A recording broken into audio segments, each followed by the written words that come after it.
Joselito at bigyan niyo sila ng kapayapaan po at gayon din ang kanilang mga pamilya sa pananalig sa inyong dakilang kapangyarihan. Gabayan niyo nawa kami sa lahat ng sandali at manalig at manaig sa amin ang diwa ng inyong presensya, Panginoon. Kayo ang pumagitna, ang manguna sa gitna namin para kami ay lalong lubos na matuto sa inyong panawagan. Gabayan niyo nawa kami, Ama, hanggang sa kabuuan ng pagkaalam namin sa lahat ng mga bagay na inyong salita. Guide us, O Lord.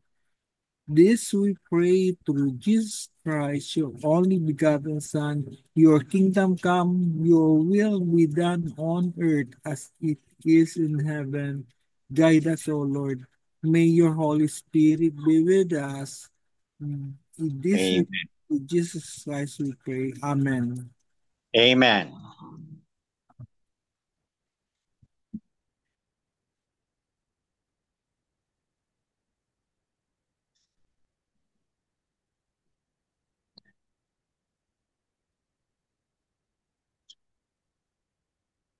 Walang sound po. Walang sound.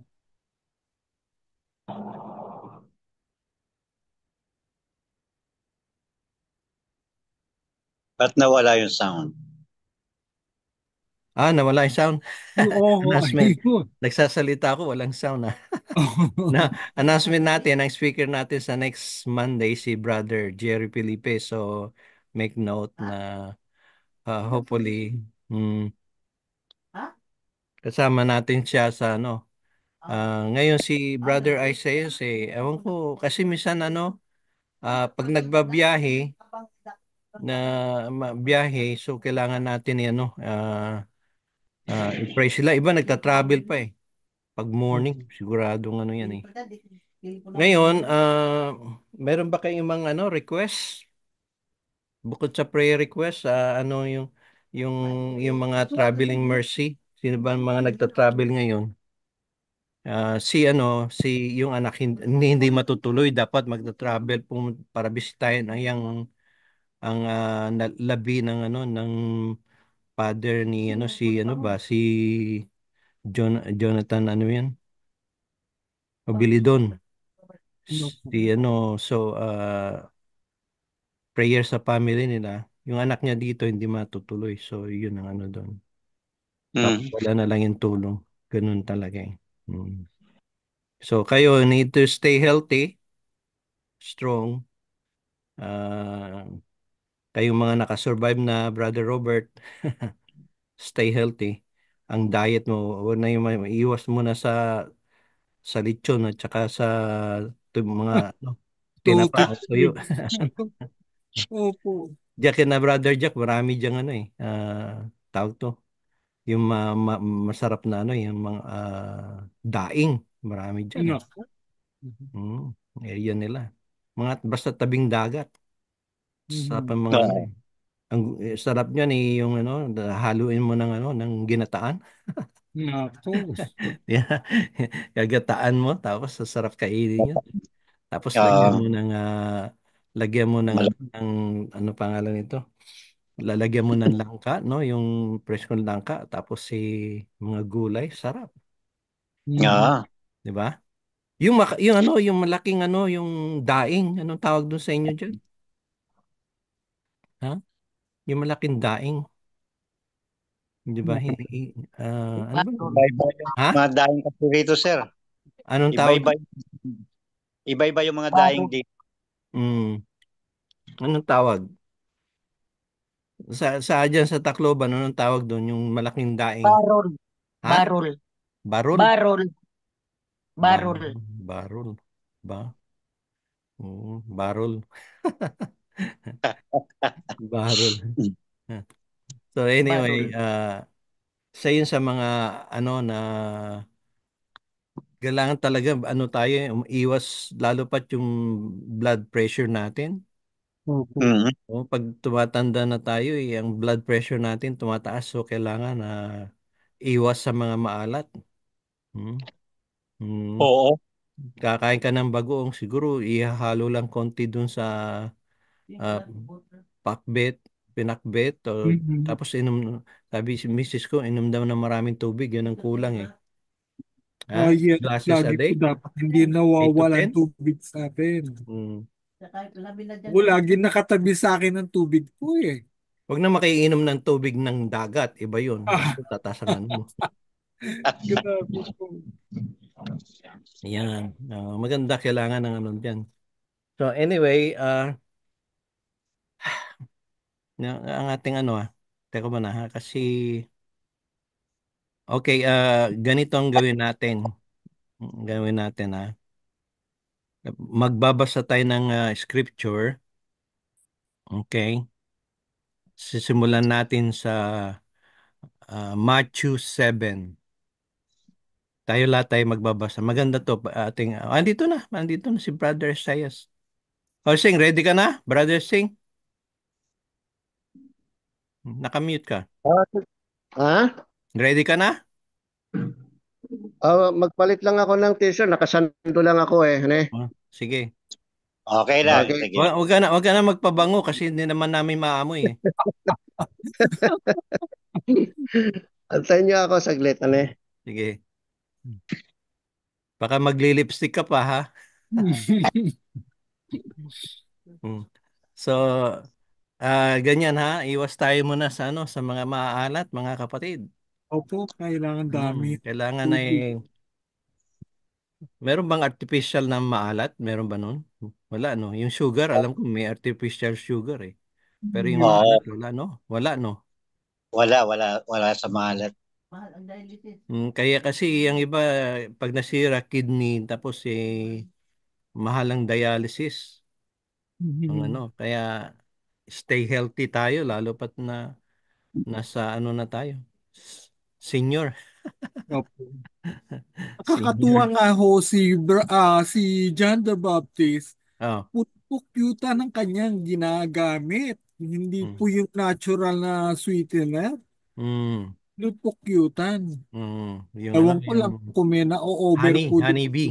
Oo. Opo. Ang ano diyan na ang ang ano naman kaso yung ano yung protein niya, Mhm. ha? Anong protein Na-over. niya? Ha? Balang. Tipaklong? Balang. Tikbalang? Balang, hindi tikbalang, balang. So, alam niyo kung minsan yung diet natin minsan kailangan natin kasi alam natin yung godliness mahalaga yun pero yung healthiness, Yes, lang. cleanliness mahalaga rin yun pero Mhm. number one natin yung health, yun ang nagbibigay sa atin ng ano ito andito si Brother Charles, dito si Brother Isaiah, yan ang recipient sa Bible natin. Mhm. Blessing, marami, kumpleto yung mga member ni Brother Isaiah. Sa mayroong picture na na kada member may Bible. Ang ganda ng Bible nila maganda yung Bible nila. So hopefully in the future. Okay. Oh, hindi ka na nakasando. Nag-perfume ka na ba? Sige, brother, Oh, kung naka-ready ka, i-mute mo na. So, ito ang ating speaker ngayon. Tandaan natin na itong Zoom natin, nag 1 year na. So, March noon, nag-umpisa kami Zoom. Primero, nagme-messenger muna kami ni Brother Sing. Messenger, ayun, mga kwentuhan, kumustahan. Pagkatapos noon, napunta tayo sa Google Meet. Google Meet. Ngayon, nasa Zoom tayo. So, Zoom ito, nakano na. Yung iba, hakabol na lang. Oh, sige, Brother Ising, ready ka na? Nakamute ka pa rin. Hmm. Okay na? Okay. Nakikinig na kami. Oh, paki-mute na lang yung iba. Ang ano. Sige.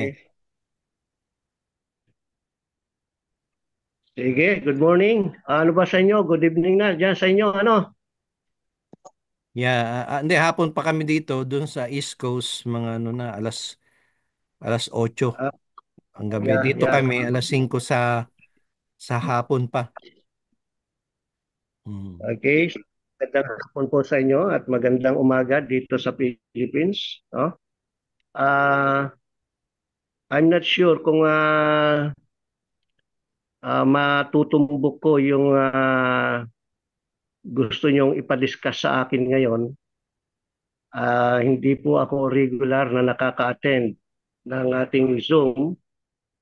So, I just prepared about, you know, uh, evangelism for the encounter, say soul winning, I think. Yan na soul winning and one, ganun bang okay, the last time I heard our speaker from Olongapo, no? Tumalakay po siya ng about evangelism din, ano? Or soul winning. Yan. So this morning, ang gagamitin ko pong text ngayon ay sa sa Matthew chapter 4, verse 19 hanggang 20. O, pwede rin yun, pwede rin naman hanggang 22, no? Yan. Babasahin ko muna yung verse natin, yung text natin ngayon. Ang sabi po sa verse 19, ang chapter 4 ng Matthew. Yan.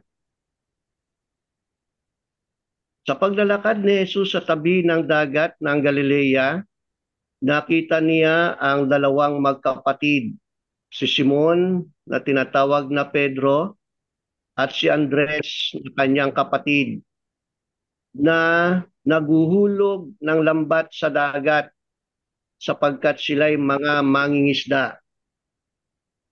Sinabi niya sa kanila, sumunod kayo sa akin at gagawin ko kayong mga mamamalakaya ng mga tao. Kaagad nilang iniwan ang kanilang mga lambat at sumunod sa kanya. At sa kanyang paglalakad mula roon ay nakita niya sa bangka ang dalawa pang magkapatid, si Santiago na anak na si Zebedeo at si Juan na kanyang kapatid. Kasama si Zebedeo, kanilang ama na nag-aayos ng lambat at kanyang tinawag sila. Kaagad nilang iniwan ang bangka at ang kanilang ama at sumunod sa kanya. Purihin ang Panginoon sa pagkabasa ng kanyang mga salita. So ngayong umaga mga kapatid, ito po yung bagong pagkakatagpo, no? O engkwentro. So pwede kong lagyan ng pamagat na engkwentro ni Jesus sa mga unang alagad. Engkwentro or encounter, mga kapatid, ito yung unang pag-engkwentro ni Jesus Christ at ni Peter at ganoon din ni Andrew, the first disciples or apostles called by Jesus Christ. Secondly, yung si Juan, no? At ang mga anak ni Zebedeo, yung si Santiago at saka si John. Ang pangalawang na encounter of Jesus Christ in Sea of Galilee or the seashore doon sa Sea of Galilee. Now, sa observation po natin mga kapatid, mapapansin po natin ang pagsasalita ng ating Panginoong Hesus dito nung nakaharap niya si Peter and Andrew, also James and John. The way Jesus Christ talked to them, ganito mapapansin natin na hindi nagsalita si Jesus ng pwede ba kayong sumunod sa akin? Maari ba kayong sumunod sa akin? No? Pwede ko ba kayong abalahin? Walang ganun na sinabi si Jesus Christ.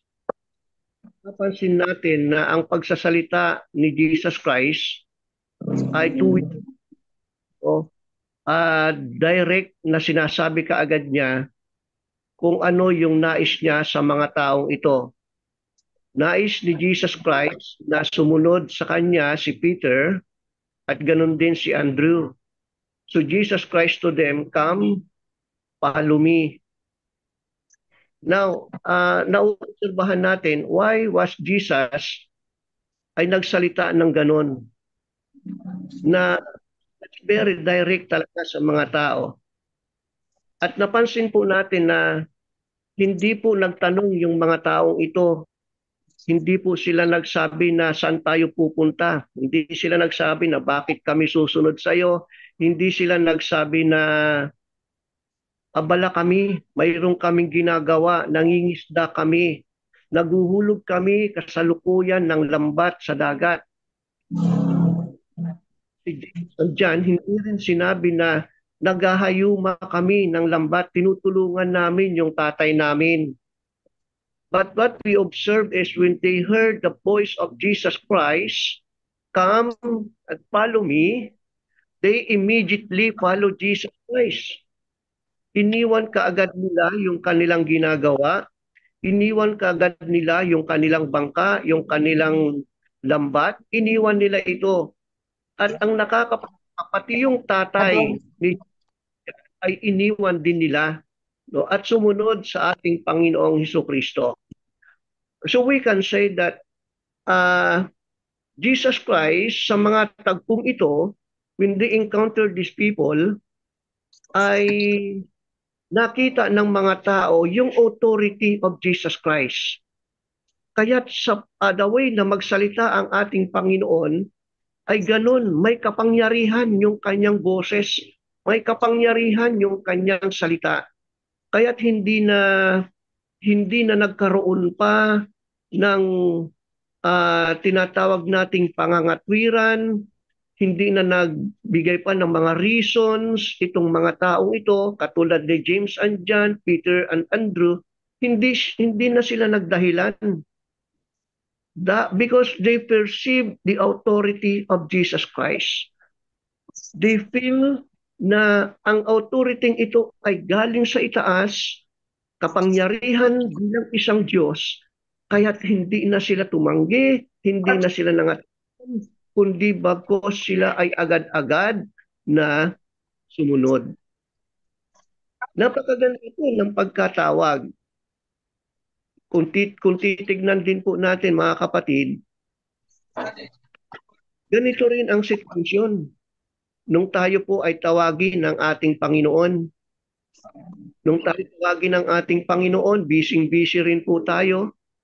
Busy tayo sa pag-aaral, busy tayo sa ating pamilya, busy tayo sa ating pong mga trabaho, sa opisina, sa bukid man, kung ano man ang trabaho mo, mayroon kang inaasikaso. At siguro, makikita na tinawag ka ni ay mabigat. Siguro, nung tinawag ay nagmamadali ka, naghahanap ka siguro ng trabaho, naghahanap ka ng paraan, dumidiskarte ka, dahil mayroon kang mabigat na problema. Pero nung narinig mo ang boses, nung narinig mo si Jesus Christ na nagsasalita sa iyo, kinakausap ka ni Jesus Christ like the way Jesus Christ to Peter and Andrew, James and John, narinig mo yung boses na yon.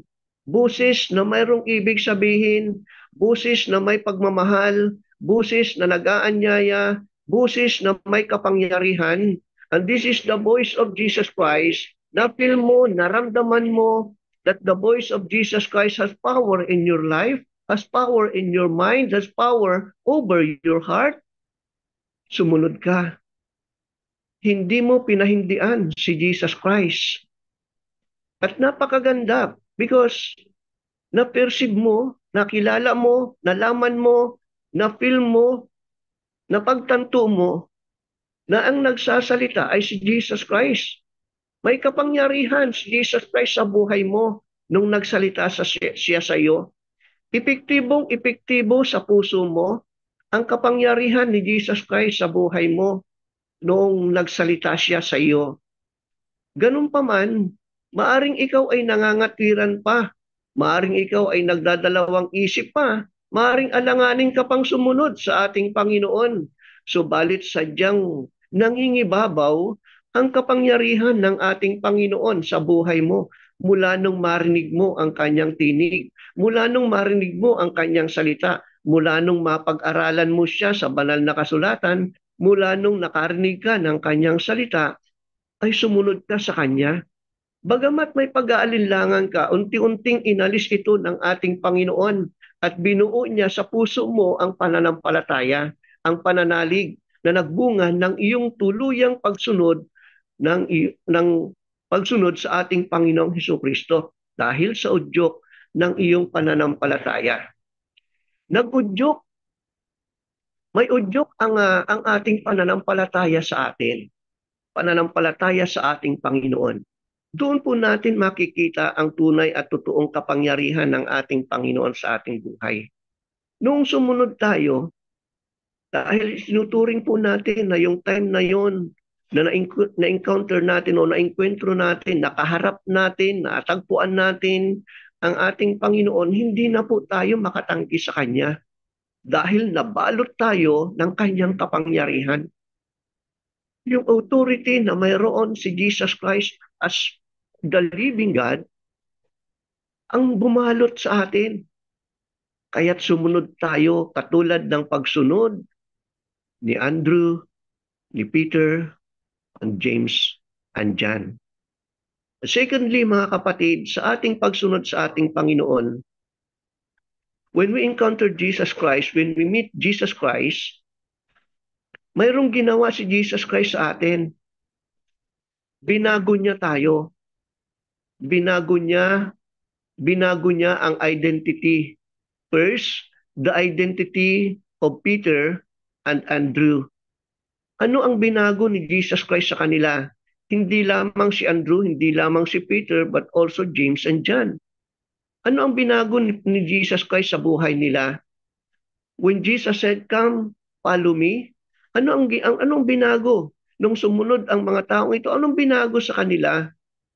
We notice, my brothers and sisters in Christ, sumunod sila ng walang pag-aalinlangan, agad-agad silang sumunod.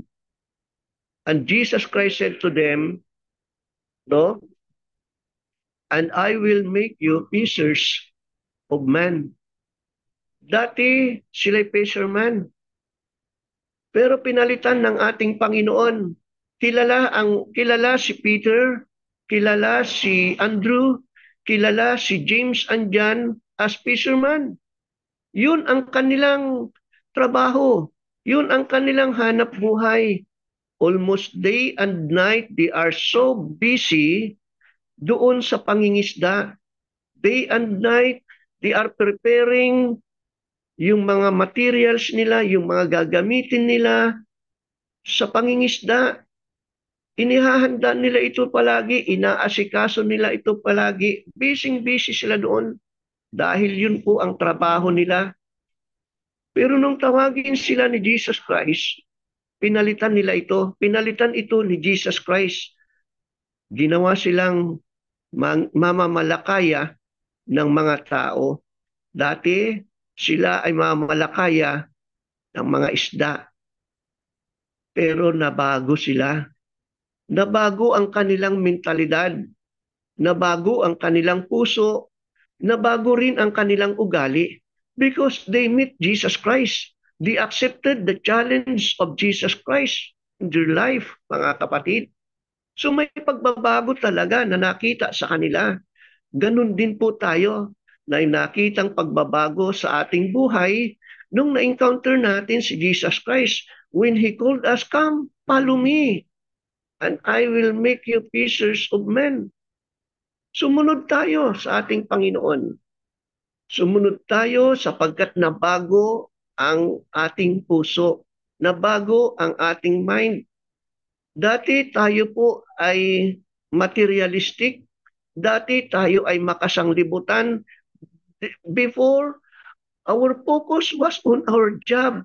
Before, our focus was on our family. But now when we meet Jesus Christ, there are changes happen into our life, into our mind, into our heart, my brothers and sisters. Binago tayo ng ating Panginoon. Kaya nga, to make it short, ang sabi ng ating apostol na si Paul, ang sabi niya sa 1 Corinthians 5:17, di po ba? Ang sino mang na kay Kristo, siya na ay bago. Bago na siyang nilalang. Bago na siyang nilikha. Now, mga kapatid, dahil naandoon na po, tignan na po natin ang sistema o ang sitwasyon na naandoon na. Naandoon na po sa pagsunod si Peter, si Andrew, James, and John. Naroon na sila. Ang sipag-sipag nilang sumunod sa ating Panginoon. Naroon na sila. Buong lakas nila ay ginagamit nila sa pagsunod sa ating Panginoon. Naroon na sila. They left everything in their life and they obeyed, they follow Jesus Christ, mga kapatid. Kung titignan po natin, nagdrawing si Jesus Christ sa kanilang puso, sa kanilang isipan, ng isang napakagandang painting na kung saan ito na yung pinapangarap, ito na yung pinangarap nilang gawin sa buhay. Yung dream na yon, that dream is to follow Jesus Christ. That dream is to obey Jesus Christ. That dream is to be fishers of men. So dito po nila ginugol na ang kanilang panahon together with our Lord Jesus Christ. Kasama ang ating Panginoon. Unti-unti hinubog sila, unti-unti tinrain sila in 3 years. Mga kapatid, sa araw-araw nilang magkakasama, nahubog, na-establish niya ang mga taong ito.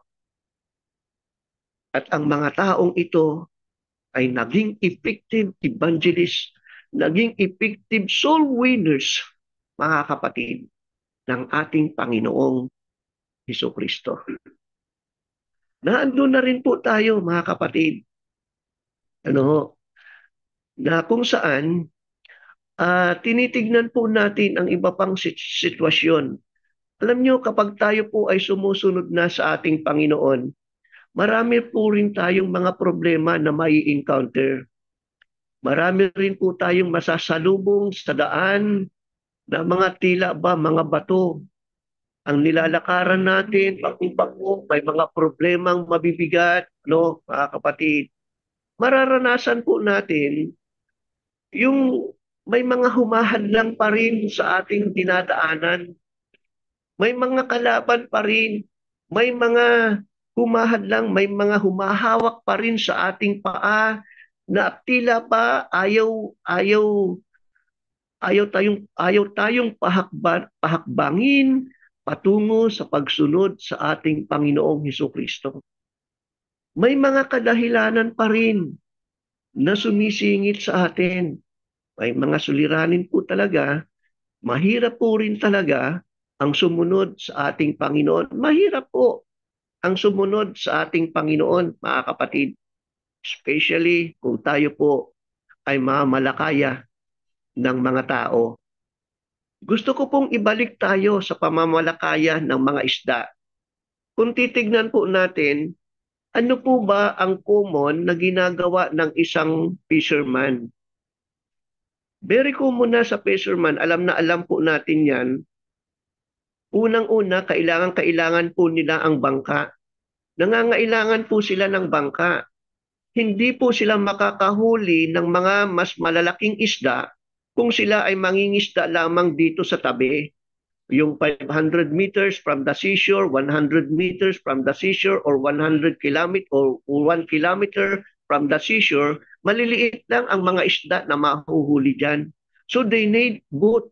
Kailangan nila ng bangka, boat, para makapunta sila sa mas malayo pa. upang makahuli sila ng mas malalaki isda, mas maraming isda. Pangalawa, kapag ikaw ay mangingisda, kailangan mo rin ng lambat, kailangan mo rin ng panghuli, hindi lamang bangka. Kailangan mo rin ng panghuli, katulad ng lambat, net o tinatawag nating kawil, no? At iba pang mga gamit. Thirdly, nangangailangan din po ang mangingisda ng ilaw. Kaya ang mangingisda po, nagdadala po ng ilaw yan. Kapag ang mangingisda po ay pumunta sa laot, may dala pong ilaw yan. Kaya kung titignan po natin mga kapatid, kung pamilyar kayo, kung nakakatanaw kayo sa dagat, lalo na kung gabi, may mga mangingisda, may mga maliit na ilaw kayong matatanaw, may malalaking ilaw kayong matatanaw, and some of the boats there ay may ilaw na maliliit, yun po yung mga nangingisda. Mayroon naman pong mga fishing boat, yung mga barko talaga na pangpangisda, no? Ang lalaki po, ang liliwanag nila, no? Kasi malalaki, katulad ng barko, kung malaki ang iyong bangka, malaking ilaw din ang iyong maipuproduce, ang iyong gagamitin. Kung barko naman ang gagamitin, mas malaki, mas matagal ka sa laot, mas maliwanag, mas maraming isda ang mahuhuli mo, mas maraming isda ang maiuuwi mo. Mas marami, mas malaki ang kikitain mo. No? Now, kung titignan po natin ang isang bagay, mga kapatid, sa ating panahon ngayon, ang mangingisda ay naghihirap na rin. Napakahirap na rin mangisda ngayon, mga kapatid. No? Medyo maingay sa aking may dumadaan sa kalsada na funeral march, may libing, may inililibing. Kaya Ganun ba? nala tayo sandali, So, ibabalik ko po tayo mga kapatid doon sa kupon na alam po natin na nangingisda. No? Ang mga mangingisda, mga kapatid, hanap buhay po talaga nila yan. No? Alam nyo, ang mangingisda, kapag kakaunti ang huli, nalulungkot yan. Malungkot yan kasi magdamag siyang mangisda at pagkatapos kakaunti ang huli niya. Nalulungkot po yan kasi iniisip niya ang pamilya niya. Naiisip niya yung kanyang nahuli kulang sa pamilya niya. Kung ibibinta niya yung nahuli niya, siguro ang nahuli niya ay 3 kilo lang o 5 kilo o kaya sabihin na natin 10 kilo, no? Ay napakaliit pa ng kanyang kikitain doon sa bagay na yon, no? Lalo na kung pumunta pa siya sa malayo. Napagod siya, malaki-laking nagastos niya sa gasolina, no? Kaya may kalungkutan din po talaga itong mangingisda na ito. Iniisip nila ang kanilang pamilya. Kaya ang hinahangad ng mga mangingisda, makahuli talaga ng marami. Makapag-uwi sila ng maraming isda, makapagbinta sila ng maraming isda, marami ang kita nila. No? Dahil mayroon silang pamilya, no? Panggastos, yan. Kaya alam nyo, ang mga mangingisda ngayon, ako po, nag-survey ako, nung umuwi po ako sa Zambales last month, nag-survey po ako doon sa mga mangingisda sa amin dahil malapit lang po kami sa isda. Maglalakad lang ako ng 10 minutes, nasa dagat na ako, na makakausap ko na yung mga mangingisda. Karamihan o lahat na halos, lahat ng mga mangingisda doon sa amin, mayroon na silang mga tinatawag na konsignasyon. Kung alam po natin yung konsignasyon po ay isang may kaya, no? Isang negosyante, may pwesto sa palengke, nagtitinda ng mga isda, no? Siya yung nagpapautang, yung konsignasyon na yon, yung mayaman na yon, yung may pisto sa palengke na yun, siya po yung nagpapautang sa mga nangingisda. Pauutangin sila kung ano man ang kailangan nila, papautangin sila. Kung kailangan nila ng lambat, kung kailangan nila ng bangka, kailangan ng motor, kailangan ng nilang ipa-repair yung kanilang bangka, pauutangin sila. Pero sa isang kondisyon, lahat ng mahuhuli nila, yung nagpapautang sa kanila, yun din ang bibili at aawasin na rin doon yung kanilang utang. Huhulog-hulugan nila yun. Para ika nga, hindi sila sasablay anytime na gusto nilang pumalaot, pwede silang pumalaot dahil mayroong silang malalapitan. Mayroon silang mahihiraman, mayroon silang makukuhanan na magagastos nila. So, ganyan ang sistema po ng mangingisda. Mahirap po, mga kapatid. Tayo, ang mga pastor, kumusta po? Bakit po, alam nyo, marami po tayong naririnig sa church natin, sa churches natin, mga pastor natin, na ganito, ganon, ganito, ganon, ganito, ganon. No? Totoo nga po yun. No? Ang mga pastor natin, kung ano-ano po ang pinapasok na trabaho, nagsa-sideline pa. Kasi yung kinikita, no, doon sa pagpapastor, kulang pa, hindi pa makapagpapaaral ng pamilya niya. Elementary pa nga lang, hindi pa niya mapaaral. Elementary pa nga lang, Opo nga. hindi niya halos mapaaral. No? Karamihan, ang dami po nating pastor na ganito. No? So hindi na po bago yan. Lumang issue na yan. No?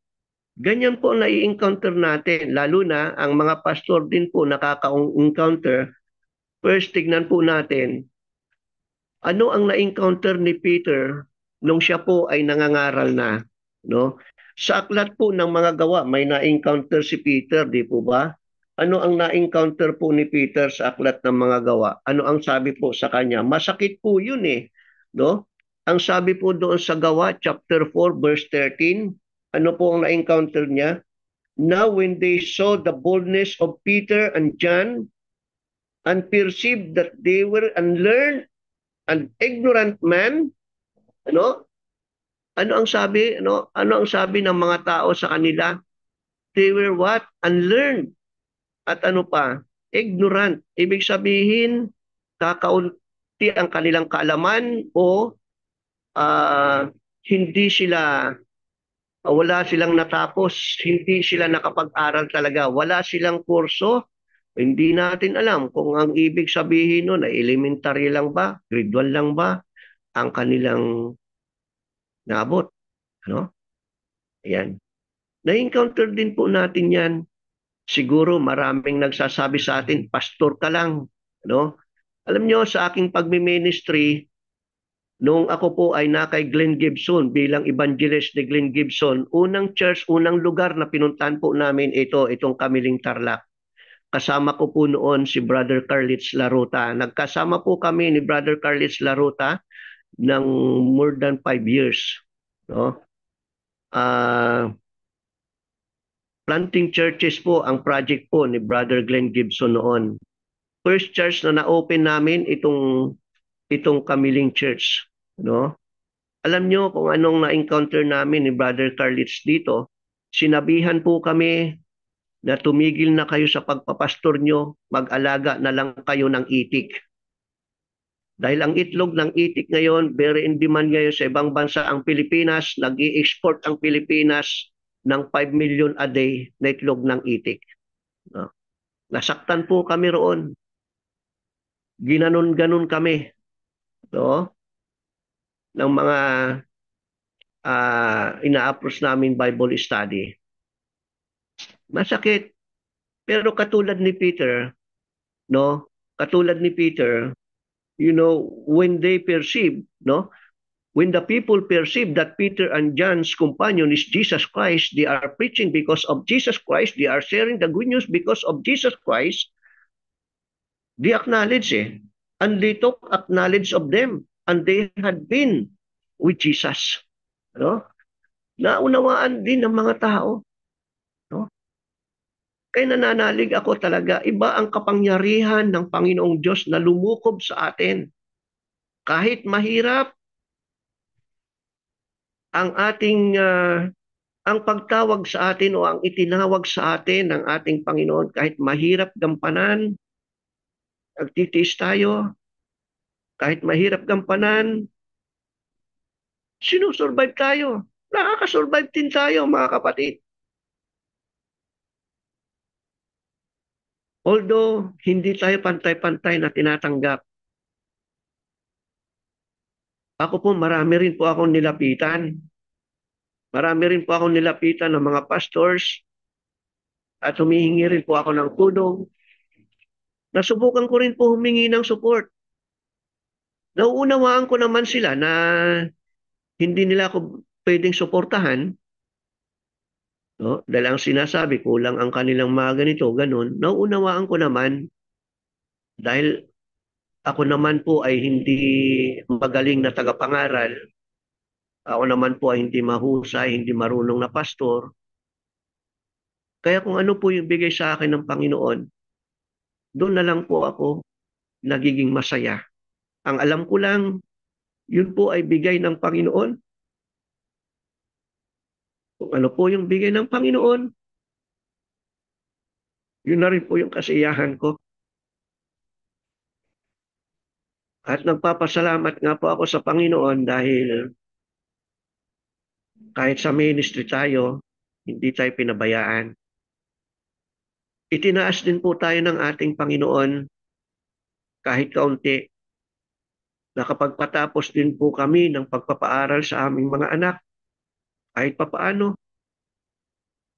Mga kapatid, I just want to show you the hardship na napagdadaanan ng mga tagapangaral.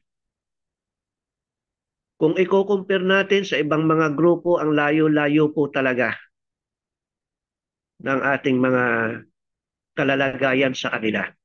Mga kapatid. Pero hindi tayo humihinto sa pagdadala ng ilaw. Kung paano yung mga mangingisda na nagdadala ng ilaw, alam natin na ang mga nagdadala ng ilaw, yung mga mangingisda, iniilawan nila ang dagat para mayroong mga lambat o para mayroong mga isda na mahuhuli sila.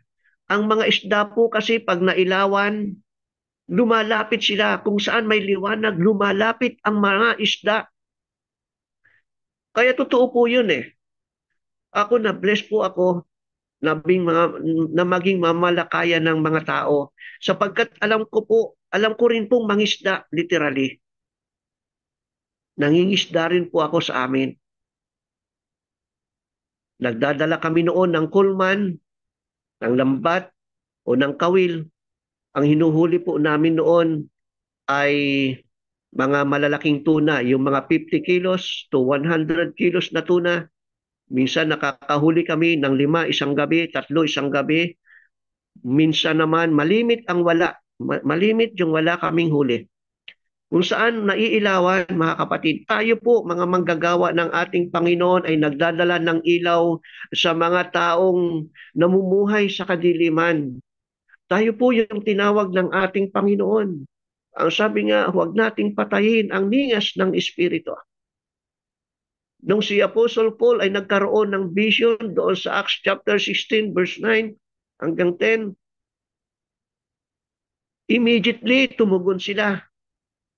Mga kapatid, totoo po, mahirap man, kailangan nating sundin, kailangan natin i-obey, kailangan nating sumunod sa ating Panginoon. Ano man nga po ang mangyari, susunod po tayo sa ating Panginoon. The banner which I have now ay ayaw kong bitawan. Because that banner is Jesus Christ. Patuloy kong iwawagayway si Jesus Christ. Patuloy kong dadalhin ang kanyang liwanag. Patuloy kong ipapakilala si Jesus Christ. Mahirap man o hindi. Meron man o wala. Ipapakilala ko siya at kikilalanin ko siya sa aking buhay bilang aking Panginoon na may-ari ng aking buhay. So purihin po ang Panginoon mga kapatid. So lamang po ang aking may share sa inyo. God bless everyone. Amen. Thank you, Brother Isaiah. Magandang message. Ang buhay ng mangingisda or sa spiritual speaking, ang buhay ng mga mangangaral. It's a big challenge o challenges natin sa life at also a choice na it can change your future. Okay? Meron ba kayong question, tanong kay Brother Isaiah? Mga tanong tungkol sa bangka. Kailangan natin ng bangka. Ha? Kailangan natin ng ilaw sa pangingisda. Ha? Ano ba yung mga may dadagdag nyo mga tanong, mga kapatid? Ha? Ang Kaya iba, pala, ha? kaya pala po sa Amerika, Mm. common sa mga ilang matatanda doon, ang gustong-gusto nila ang fishing. Yan ang isa sa pangkaraniwan na libangan nila ang fishing po. Tayong mga Pilipino po, nawa ay magnais din sa ganun sa pag-fishing. Fishing of men. Yan ang tama pong ginagawa natin. Ginawang ilustrasyon ng ating Panginoong Yesus na sa at dapat nating gawin po. Amen. So, fishing. Pero yan ano lang yan, representing lang yung ano na yun, hindi talaga fishing, kundi preaching. Ganun ang Mhm. ano doon, preaching from fishing to preaching. Yes po. Ah, kailangan preaching talaga, the gospel, kasi yun lang ang kaligtasan natin. Ang iba dito, karamihan dito sa Amerika naman, meron na silang bangka, meron ng ilaw, masyadong malamig din, hindi na nagpipishing, sa bahay na lang. Nagpipishing na lang sa TV, nanonood ng fishing sa TV, lalo pa dun sa Alaska, grabe sa Alaska, no? Ayaw na lang ng fishing, gusto nila crabbing. Ang crabbing naman yun, wag naman yung crab mentality, iba na yun. Okay? Mhm. Basta fishing, hindi gossiping. So, Yes. kailangan natin talaga mga kapatid, dapat sana mangisda tayo. Wag tayong yung spiritual speaking na mag-preaching tayo ng gospel. Wag tayong Yes. ma-discourage kasi karamihan sa mga minister ngayon, lalo pa sa Pilipinas, nadadala sila sa mag-itik-itik na lang tayo. Ano ba sa mag-itik-itik na mag-ano sila kasi ang itik-itik maraming kita daw. Ang iba naman nag-itik-itik sa Saudi. Kaya iba Mhm. iniwan ng ang pagka-preaching. Pero may mga preacher din naman sa Saudi na nagpi-preaching pa rin. Okay, ito yung mga kapatid natin, sila ano. So, maganda, maganda ang lesson natin today. Meron ba kayong tanong? Magtanong kayo, kapatid. Nakikinig ba yung iba? O ibang ginagawa, hindi fishing? Ha? So, sino pa? May mga tanong kayo, kapatid? Oh. Kayo dyan, May brother Joy. dadagdag po. Ha? May dadagdag po pa lang po. Sige, Isa sa mga Si bagay na Robert, may nadadagdag. Oh. opo, Tandaan niyo si Brother Robert, ano yan, recovery yan sa sa, stroke po.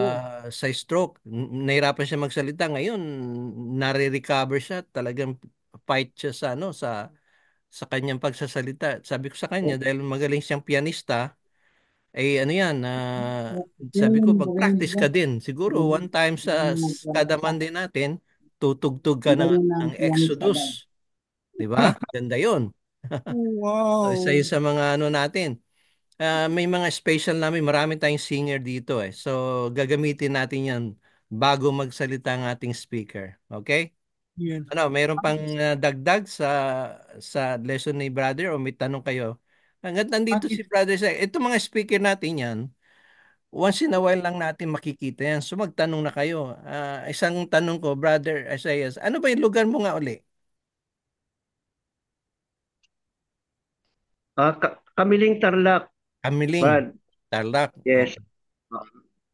Okay. So gaano kalayo yan sa ano? Sa Manila? Yung yung destino yung destino ko ay nasa Barangay Mangandingay, San Manuel Tarlac din naman 'yon. Oo. Tarlac, mula 150 kilometers ang Oh, layo from Manila. Oo. Mm. Kamiling 50 kilometers.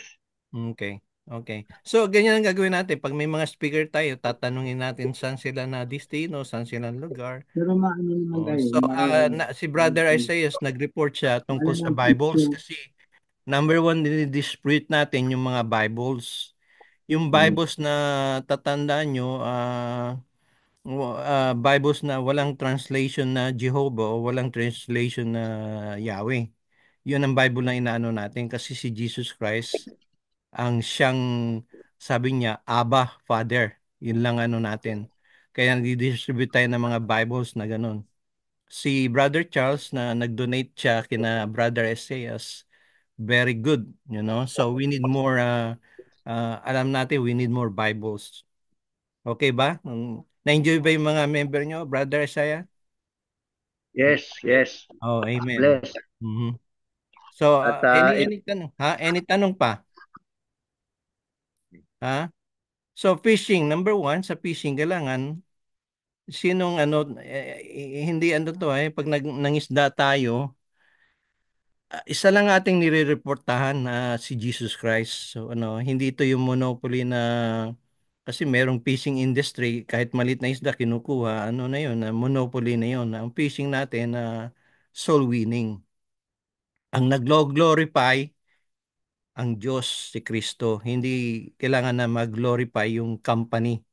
Wala tayong company. Tayo na kay Jesus Christ lahat. Kailangan natin ang report natin direct 'di ba? Direct tayo sa kay Jesus Christ kasi napakahalaga noon ang relationship natin one on one. Ganun yun Kung anong ginawa mo, hindi ako magbabantay sa ginawa mo, hindi ka magbabantay sa ginawa ko, si Jesus Christ. Direct tayo 'di ba? Kung anong ano ni Brother Robert, direct siyang responsible sa Panginoon. So anyway na ang isang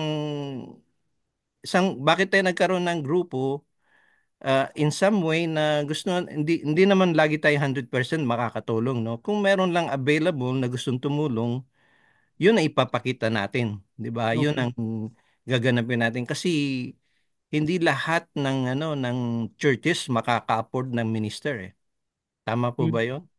Maraming minister ngang walang walang trabaho, walang source.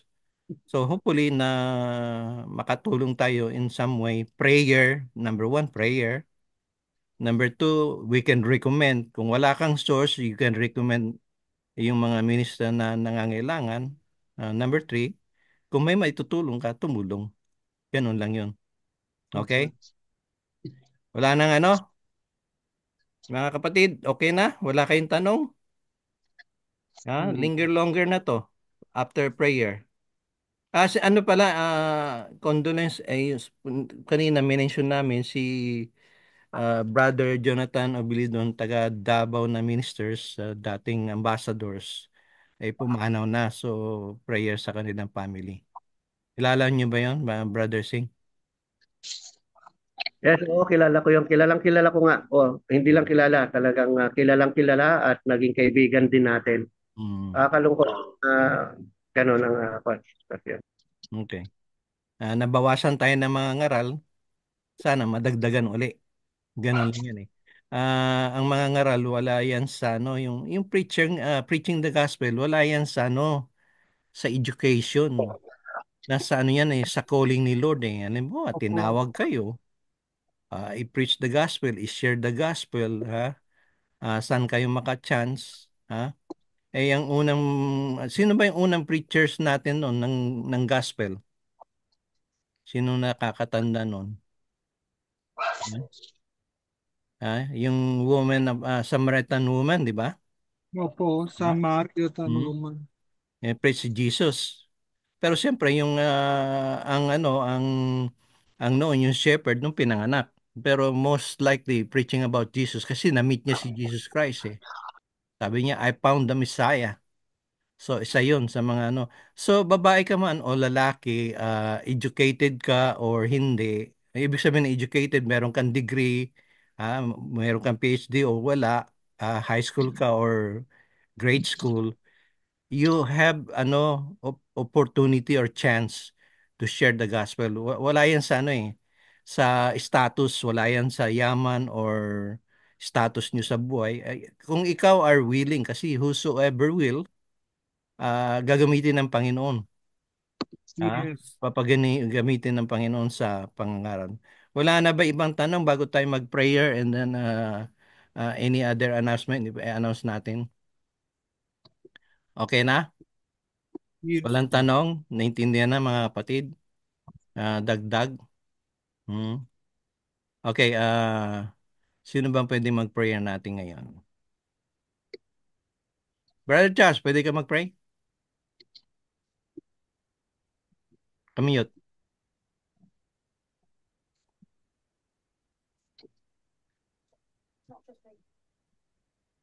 Naka-mute ka, Charles. Naka-still mute. Ka-mute pa rin. Hindi nawawala yung pula eh. Complicated yung cellphone mo ha. O sige, mag-announcement muna tayo bago ka mag-pray. So, announcement natin, i-ready mo na yan, brother Jan. Mag-announcement muna ako, Kik. I-ano mo, i-discover mo paano pag-unmute. So, ang next speaker natin, ewan kung kilala nyo, si Brother Jerry Felipe. And then, Thursday, meron tayong Bible study. Rotation to. Yung mga nasa, preacher, Hello? hindi preacher. Okay, narinig ka na. Sige, mag-pray muna tayo. Closing. Brother Charles. Can you pray, Brother Junjun? Ayos na ba? Oo, narinig ka na. Can you pray, Brother Junjun, tsaka si Joselito? Okay. Ano po, may prayer request akong bago ngayon. Oh, Ah, sige. yung pong brother ng mister ko na eldest, namatay last year, 1 year na, 1 year ago. Hmm. Ngayon, may ilang anak.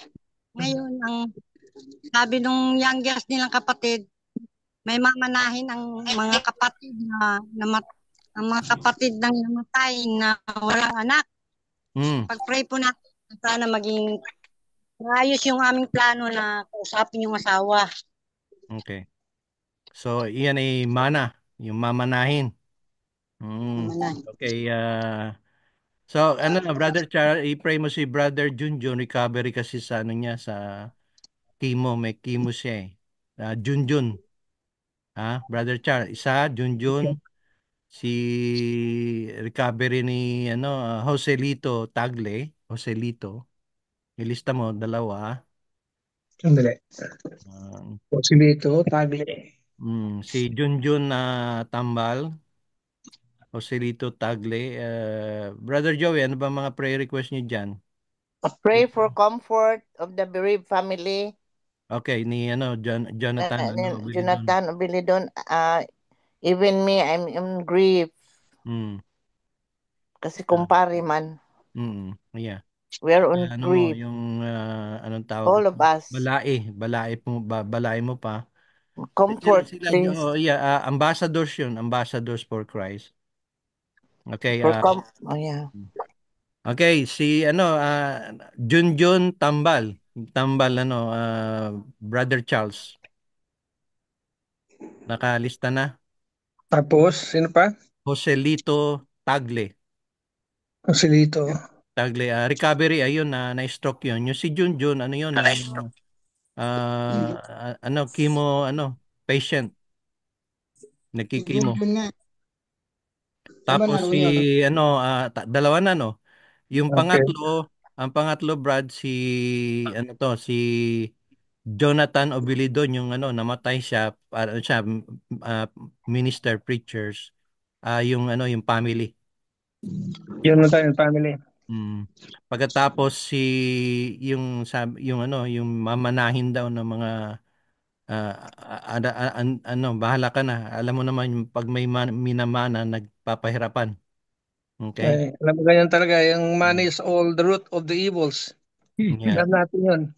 Okay, so wala na ba iba kayong request, kapatid? Wala na mga ibang request? Hmm? Wala na? O sige, mag-linger longer na lang tayo afterward. Brother Charles, ito yan ang natin. Panginoon, dumadalangin po kami sa iyo at nagpapasalamat sa pagtitipon namin at pagdidiskusyon ng aming mga problema, mga suliranin sa ministry. At sana po ay pagbalain kami sapagkat kayo lamang po ang aming inaasahan at kayo ang aming the center of our life. Sana po ay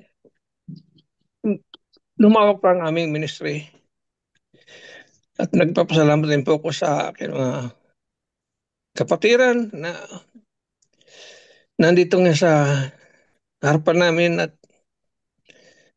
dinudulog lang kayo ng mga suliranin.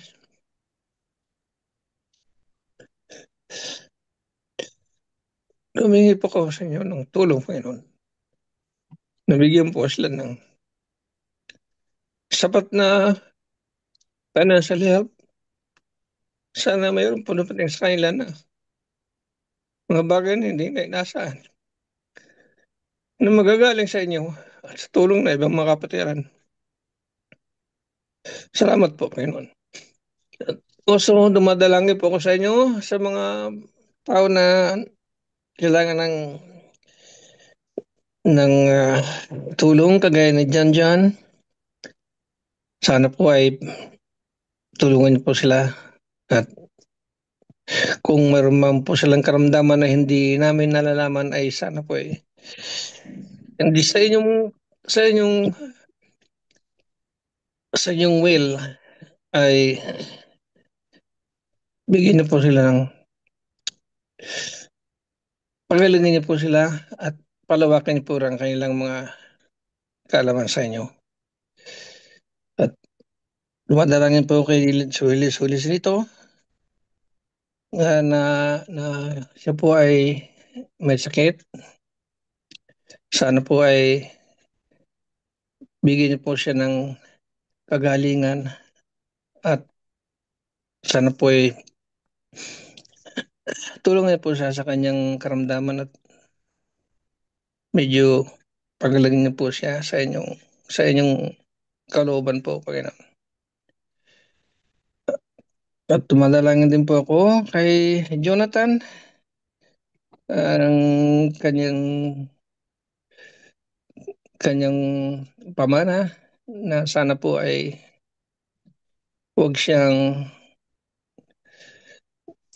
ma mapabayaan na mawalan siya ng karapatan sa kanyang mamanahin, Panginoon. At sa maikling panalangin to, Panginoon ko, ay sana po ay makarating sa inyo ang aking mga hinihiling sa akin mga kapatiran, Panginoon. Madalangin po ko sa inyo sa pangalan ni Jesus, namin tagapagligtas. Amen. Amen. Medyo correction lang, si Jonathan ay pumanaw na, isa sa preachers natin, Oh, Ambassador for Christ. Panalangin natin sa mga kamag-anak, anak at apo. Yun ang asawa, anak, apo at mga kaibigan. Ka-group. Comfort. Pray for comfort. Comfort. Yan. So, yun ang isa sa mga ano natin. Ngayon,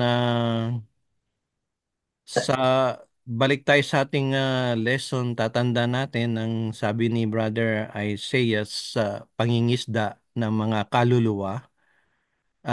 Mayroong ilang bagay kailangan natin. Kailangan na sumunod tayo kay Kristo. Utos yan eh. And then, pangalawa, siyempre, meron tayong bangkang sasakyan. At pangatlo, pag nasa bangka tayo, lalo pat sa gabi ng mga malamig at madilim na gabi, kailangan natin ng ilaw. Okay? So, Brother Joey, wala bang mga announcement dyan? Marami po. Tayo ngayon ay nasa bundok. Ba? Mga Namundo kayo? Opo, mga mararangal na manggagawa ng ating Panginoon. Iba't ibang lugar ng Metro Manila. Ayan. Good morning, bro. Good morning. Yan. Sabi ko sa iyo eh. Good morning. Yan. Pero pang parating. Oh. Ang ating announcement, ang inihiling lang natin, meron tayong leadership training as a condition sa May 16 to 17 sa Bacolod.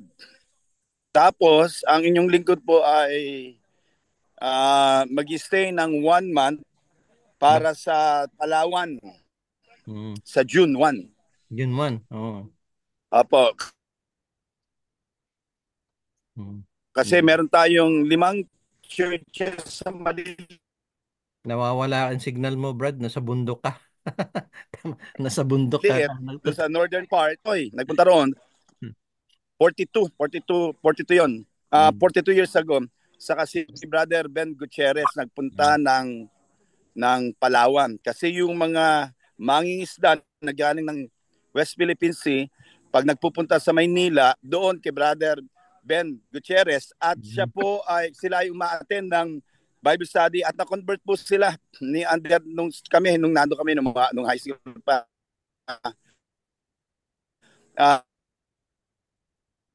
Nawawala ka, Brad. Signal. Sayang. Sa northern part. Kaya, ayun, mag-isay po ang inyong lingkod doon. Merong first summer camp, joint fellowship. Sa Puerto Princesa, meron na rin po. Tapos, meron din leadership training. 3 days yung grupo, pero ako ay nagpe-pray na makapag-isay ng 1 month para makaikot sa mga churches. At parang ano ka na rin yan, Brad? Para ka na rin ambassador. Well, I'm just trying to do what God's want me to do. Pero maganda po itong lugar na ito. Ito po ay parte ng Sierra Madre. Kaya panalangin lang kasi Sierra Madre? Wala. Maganda yung lugar dyan, Bro Joey. Part ito ng Sierra Madre.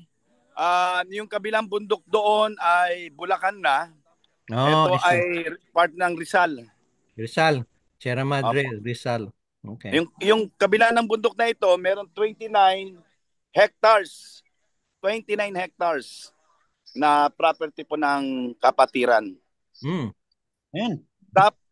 Tapos sa San Mateo dati, halos ibigay na lang yung 13 hectares yon, pero dahil walang pera, hindi nakuha. Maganda sanang prayer mountain site at para sa camp. Mga camping, maganda yan mga camping area.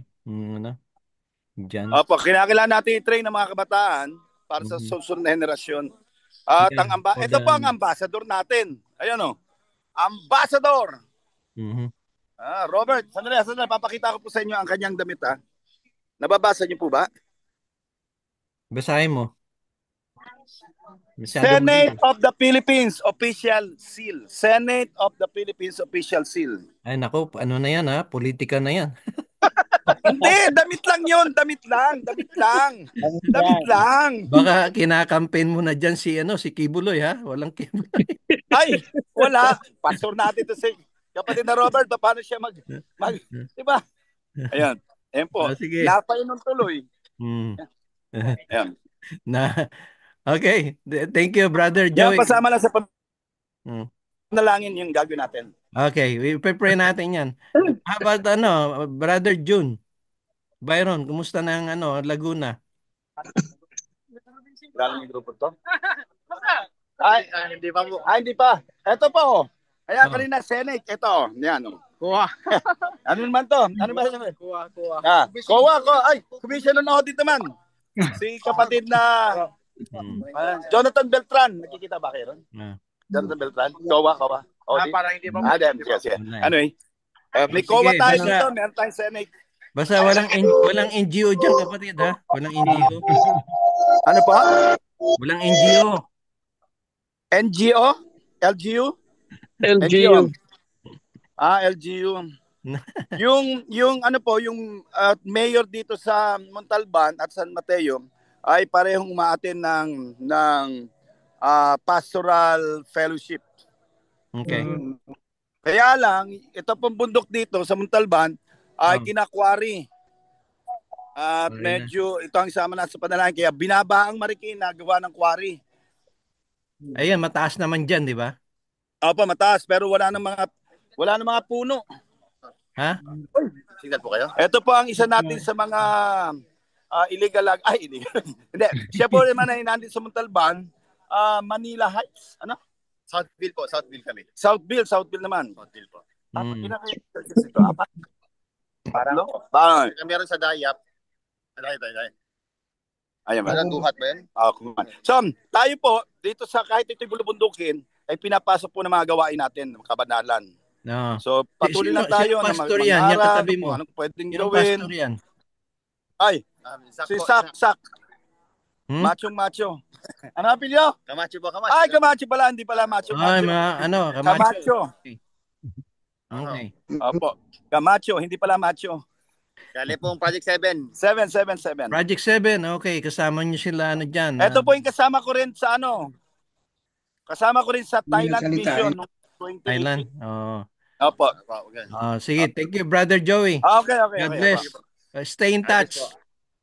Brother June, kumusta na sa Laguna? Ako po ay nandiyan sa Olongapo City. Oh. Labaki ng Jesus Christ. Oh. Una-unang bumaba. Anniversary. Sabi sa iyo hanggang baba.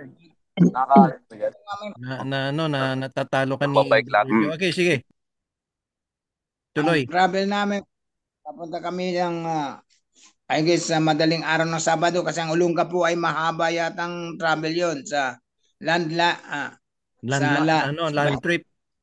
Oh. Land trip. So, pero di ba may shortcut na doon? May shortcut na sila, hindi na sa sigsag o sigsag pa rin ang dinadaanan. May shortcut na yon. No, kasi alam ko dadaan na sa base eh. Yung shortcut niya papunta na ng base, madali kayong makakarating sa Ngayon kung sarili niyo sasakyan, mag-ingat kayo pagdating niyo sa base.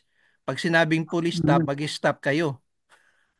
Ha? Okay. So, kung nagda-drive kayo, pag sinabing stop sign, stop.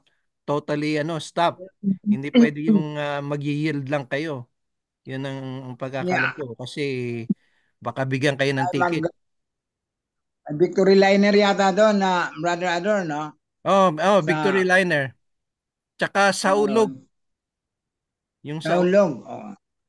Pero hindi ako sumasakay sa Saulog kasi pangalan pa lang nakakatakot eh. Sa Victoria ako.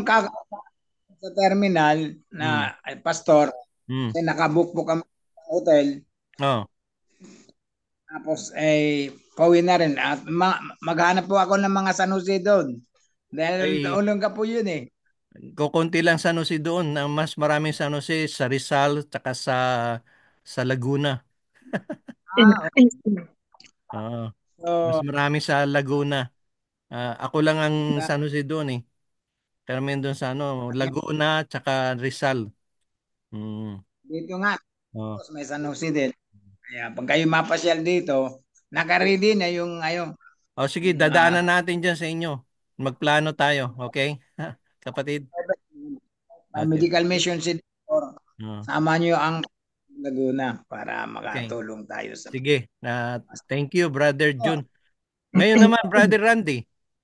Kumusta na yung ano nyo? Sister Terry, kumusta na yung ano? Kailan ang mag-anniversary kayo? Nakamute. Brother Randy, nakamute kayo. Tapos na. Natapos Last na? Sunday, March 9. March 9. Nag-celebrate kayo? Opo. Oo. Akala ko na-postpone. No.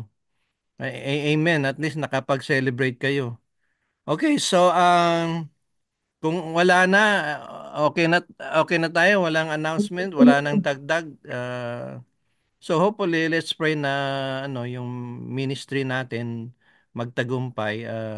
Si Brother Charlie, ano pa yan, jet lag yan. So hopefully na ma-recover yan. Tsaka nilalamig daw siya eh. Kasi galing sa Pilipinas, 100 degree bago pupunta dito ng 30, 40 ay more than kalahati sobrang lamig. Kaya kumbaga sa ay 30, ano ba 30 diyan sa Pilipinas 30. Pagdating dito sa US nasa 10. So malamig. Kaya yung 3 months 3 months, November, December, January, February, talaga nasanay ka sa init diyan. Pagdating mo dito, talagang uurong Naglalamig ka. na. Lalo pat pag matanda na tayo, ang katawan natin takot na sa malamig. Mhm. Anyway, marirecover din yan na magmi-meet din kami niya. Wala na? Ha? Mga kapatid? Ano po? We'll see you Thursday, 8 p.m. Pinas time. Okay? Brother Singh, thank you very much. God bless. Na-bless tayo sa message mo. Thank Sister you. Terry, kayong mga kapatid dyan, ingat kayo. Sister Malu, Sister Luz, sino pa bang Hmm. Kumusta daw lahat kayo dyan, okay? Sister Yeng, sino pa dito? Kayo lahat. Noah, Randy, Brother Jack, sino pa? Sister Joselito, Brother Joselito, Sister Nora, Sister Brother June, Sister Juliet, okay? God bless na. Wala na kayong pahabol. Thank you, Brother Ising, for the nice topic. Sister Thank you. God bless. To God be the glory. Sister Ruth, kumusta na? We're Sister in Brother Greece. Joey. Pa! We'll see you. Ingat ka dyan, ha? Ingat sa Oo nga, may pag-drive. pinag-usapan kami ni Sister Nora Tagle. Pupuntahan ko daw. Iglesia ni Cristo na pala. Yung nasa Pasig. Sabi ko, sige na, bigyan nyo na address. Baka mapuntahan. Baka magkadibate lang. Mamatay bigla Oo nga, INC yung tao. na Gawa yun, na. INC na. I-pray na lang. Pag nakuha ng INC, i-pray na lang kasi yun eh. Hindi nagbabasa ng Bible yun eh. Yung mga yun eh. Opo. Mahirap mong ituwid. Brother Charles! Oh! Ito. Brother Charles, nangungumusta sa iyo si Brother Ising, si Brother Joey. Eto, nandito pa ako eh. Ang hirap lumabas dito sa kasi malamig pa rin eh. Umuulan pa rin dito. Opo. Hindi pa ako. Si Brother Brother Anthony, paki-pray nyo lang kasi nag-garnish siya sa ng IRS. Oh, wow. Nagbinabawasan siya ng $500 a month. So i-pray lang natin. Ano nangyari? May penalty? Oo, parang may penalty. Pero yan, siguro hanggang June lang. Hanggang June. Mahigpit kasi dito eh. Dito pagka pag hindi mali ang pagpalma ng tax, talagang hahabulin ka ng IRS eh. Yeah. Kaya i-pray nyo na lang and then gustong-gusto niya umaten kaso nagwo-work siya overtime. Kailangan niya overtime. So paki-pray na lang, okay? Okay na? Okay. God bless. Sino pa ba nandiyan? Sister Malu, Sister Yeng, Brother Randy, Sister Juliet, Brother June, Brother Joselito and Sister Nora, Brother Robert Puntanares, Brother Singh. Sino pa ba yung iba dyan? Brother Jack. Anyway, God bless. Bye-bye na. Bless. Bye-bye. Bye. See you next Thursday and Monday. Magandang Okay. See you.